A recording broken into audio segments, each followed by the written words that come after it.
Meanie, everyone. I know it's been a while. I know. Work, work really, and gardening, and friends, and just my weekends being full with social activities, and then work during the work week. Yeah, I imagine everyone can relate to that, so. Oh well. And it's summer too, so it's actually bright outside right now, so I have the light off in my room, so I don't know. It's the lighting in my room drives me crazy. So it's like trying to work with everything. It's like I look funny, and my face is. Yeah. I know. Well, I imagine people who work with YouTube and stuff. They know about the whole finagling thing, and I do not have the setup for it, but I still want to try. So, and it's not so that that I look nice, or it's not the visual content that I'm really after here. It's just talking with people, really. That's my aim. Talk with people on the internet, discuss stuff, especially my religion and everything. So that's what I'm here for. But anyhow, I'm kind of taking a break from the Kemetic plant series. I made 2 videos if you've seen them. They're pretty short, but short and sweet. And I just want to teach people about plants. So, and it's summer, growing season. So, I'm thinking about plants a lot. Generally, I'm thinking about plants a lot anyway because it's part of my job. But in this case, somebody gave me an idea. In one of the comments from one of my videos about he mentioned invoking sets, so I thought, that sounds kind of interesting. I guess I could talk about that. So I have this one video about evoking and invoking Egyptian deities. So, I've learned quite a bit, in making this video, or making my notes and everything like that. And it's because for much of the time, it's like, I hear so many people use invoking and evoking interchangeably. So, it's like you see in books, and sometimes, and especially when you're talking to other pagans, it's like, oh, I invoke this deity, or I evoke this deity, or whatever. And they don't, and the context of the usage of both words is pretty much the same. You're summoning a deity or something during your ritual. But on the internet, I've been doing some research, and it's very interesting because, it's actually different for a lot of people in the pagan community. Evoking is not the same as invoking. They're similar in the sense that you're trying to draw a deity, during a ritual, summoning it into your presence in some respect. But for the most part, what is the most common thing to do is to evoke a deity, which means to just summon or call forth. It's like, hail, insert deity here, come to my ritual, I have offerings for you, or I want to give praise to you, that sort of thing, hail and welcome, that sort of thing. That's evoking. Whereas invoking is quite a bit different, and probably a lot more involved. It's pretty much allowing a deity to temporarily possess your body. And this sort of thing is common in Wicca. You have drawing down the moon, or drawing down the sun, or what a lot of people like to call aspecting. Sorry. Like, but for the most part, I have a link in the description, kind of elaborating on this further. It's really nice. It's succinct, and there are lots of links if you were to Google it. About the difference between evoking and invoking. And, going onward, in terms of Egyptian practice, the ancient Egyptians didn't really invoke deities into themselves. Obviously that's very common in Wicca. You have priests and priestesses who will draw down the moon or the sun during a ritual, but you don't have, Egyptian rituals where, a priest or a priestess or any sort of officiant will draw a deity into their own bodies.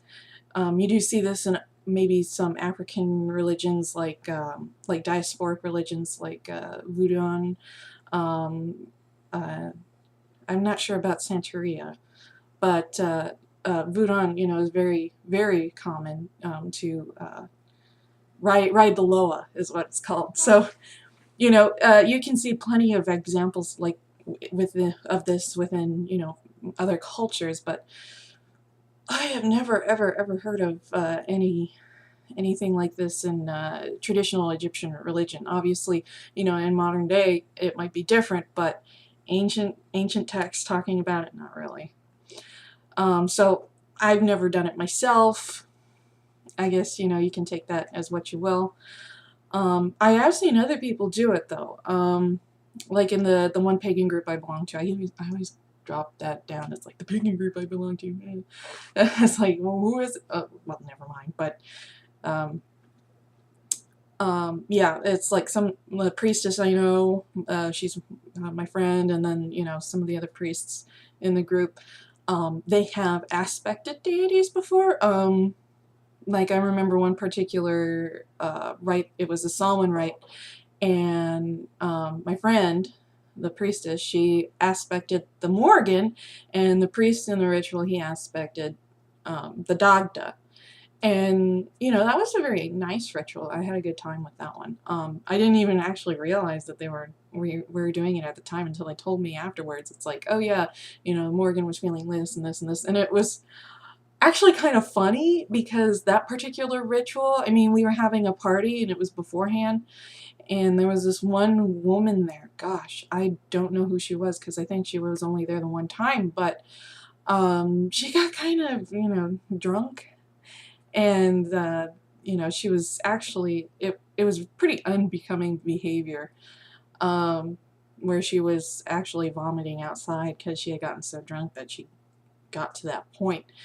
um, that's a problem sometimes when you have a public group like that. You know, you let everybody in, and you know that can be a strength because, you know, it allows a very vibrant community to come forth, and it can be a detriment too because obviously you might be getting some unsavory characters deciding, hey, I want to come to these rituals. Anyway, you know, this kind of shows the detrimental side of allowing, you know, the public to be at a ritual or something like that. And my friend, the priestess, she actually said, it's like, oh man, the Morgan was so pissed at her. And like when, you know, she was like, oh, you know, Morgan, don't do this, you know, don't do any harm to this woman. She actually left during the ritual. She's like, well, screw this, and left. So that's an interesting thought, you know, being able to. And I've also heard of, you know, instances in which a person completely loses a sense of time or consciousness, and then, you know, the deity has complete control. I've never seen an example of that, but, you know, I haven't been, you know, your mileage may vary, I guess, but as is mine. But I do, there are many books, I have one, that elaborate on the subject of aspecting and how to do it. Obviously, like I said, I've never done it myself, but, you know, I guess I have the knowledge of how to do it. I've never done it because I don't really feel the need to, you know. But a good book that I have is called Solitary Wicca for Life, and I'll make sure to try and put the whole title and the author's name, and maybe even like an Amazon link or something like that if you're interested in looking into that. But otherwise, you know, even though the ancient Egyptians didn't do it, and I don't, you can invoke a deity into a statue, and this was like the opening of the mouth ritual. And temple priests perform this ritual to invite a deity to inhabit an icon statue. So, you know, for instance, like you know, they commissioned lots of statues of like Ra or other deities, and, you know, these could be, you know, stone or bronze or gold or, you know, lots of different materials. But you know, the statue itself was a statue, and they understood that. But they would say, you know, during these rituals, it's like, hey, you know, deity, you can come here and inhabit this statue so that, you know, we can, you know, pay tribute to you, worship, offerings, that sort of thing. and they had daily rituals to care for these statues. You know, when these opening of the mouth ceremonies were performed, um, you know, they treated this statue just like if it were the deity, because essentially it was. The deity was inhabiting the statue. So, that, you know, they would wash the statue, dress the statue, put makeup on it, you know, perform dancing and singing for the statue. They would, you know, present food that would then in turn go to the priests and the temple workers. And, you know, there was a huge economy all around these icon statues that, you know, they believed housed a deity. And modern people even take up the practice now. You have a lot of people in like Kemetic forums and discussions. You know, it's like, should I open my statue? Or, you know, keep it open, as in perform the opening of the mouth ritual to have the deity present. And, you know, it's a big responsibility, because once you think about it, you know, that deity is there in the statue. If you obviously, if you believe that the opening of the mouth ceremony, you know, allows or invites the deity to actually live in the statue. And that's yeah, it's a big responsibility, because the deity's there. You have to take care of that deity. And, you know, if you were to slack off, it's sort of like, what's a good analogy? It's like, you know, inviting somebody to stay at your house and then being a terrible host, I guess. You know, that does seem like a good analogy, right? It's like, you know, you say, hey, come to my house, you know, I'll take care of you, I'll feed you, I'll do this, I'll do that. And then it's like they're on their own, pretty much, and you're never there. And how would you feel if you were a guest at somebody's house and, you know, they didn't do anything to help you? It's like, where's the food? Where are my clothes? Where's this? Where's that? It's like, that's pretty disrespectful. So I have not done it myself in terms of my own statues here. Obviously, with the life I lead right now, I'm just way too busy to dedicate, you know, an everyday ritual where I do all of that or something. And there are people who are priests, and they have their own open statues, and they do that sort of thing every day. And, you know, it's very commendable. And someday, you know, you never know, I might do it myself, because, you know, my interest in religion and theology, you know, it's like, well, I bet I could be a priestess or something like that, but I don't think I'm quite there yet in my life. But in terms of just my own practice, I do a lot of evocation in my rituals, where it's more like, you know, hail to this deity, hail and welcome, please come to my right. So, you know, more along the lines of, hey, hi, you know. And this, I think, is more common for most everybody. My favorite thing to do is the fourfold evocation. It's, you know, come in peace, insert deity here, you know, come in peace. I also like to use their titles, like for Sekhmet, you know,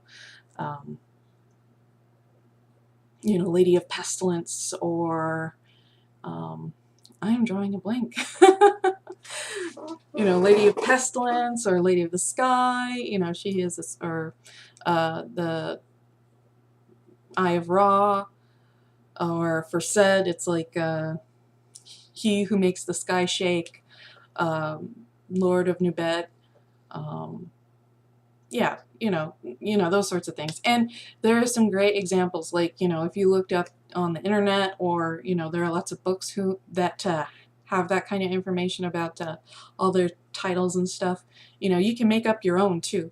So yeah, and that's one thing. You can write your own. I mean, it doesn't have to be, you know, come in peace, so and so, come in peace, or anything like that. It can be just, you know, sometimes before I became more Kemetic flavored, I would just write ones like poetry and stuff like that, and call them that way. And I've found that just as efficacious as, you know, the come in peace ones or anything like that. And it's not hard.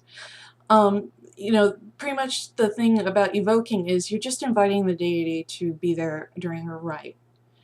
I've heard of lots of crazy weird stuff on the internet. You know, I've heard this one person said, you know, I had to do this huge big ritual for, you know, summoning Anpu, and you know, I had to get my guardians and my spirit guides to, you know, hold him in place while, you know, I was doing my right. I'm like, what is this? You know, what? I mean, you're making a relationship with the deity. You're not trying to control them. You know, they're not this huge force that can, you know, just get out of control and, you know, just destroy everything or cause havoc. It's, you know, in a certain definition, a person with their own thoughts and feelings. And you're saying, hey, you know, I want to build a relationship with you. You know, hi. So it's not this huge thing where you have to, you know, make these giant preparations. You know, it can be small, it can be quaint or sweet, or, you know, just very kind of intimate. It's like, hey, how are you doing? You know, that sort of thing. So, you know, I hope this helped, especially for, you know, new folks, because, you know, I was pretty new when I read that, and I was like, what on earth? It's like, are deities really that hard to have around or something like that, you know? So, yeah, hope that helped you. And I hope you enjoyed this. And if you guys have any more ideas, I would love to hear it, because this one was kind of fun and I learned a little bit. So I hope you guys have a good night, good evening, good morning, whenever it is. Thanks, and Synapti.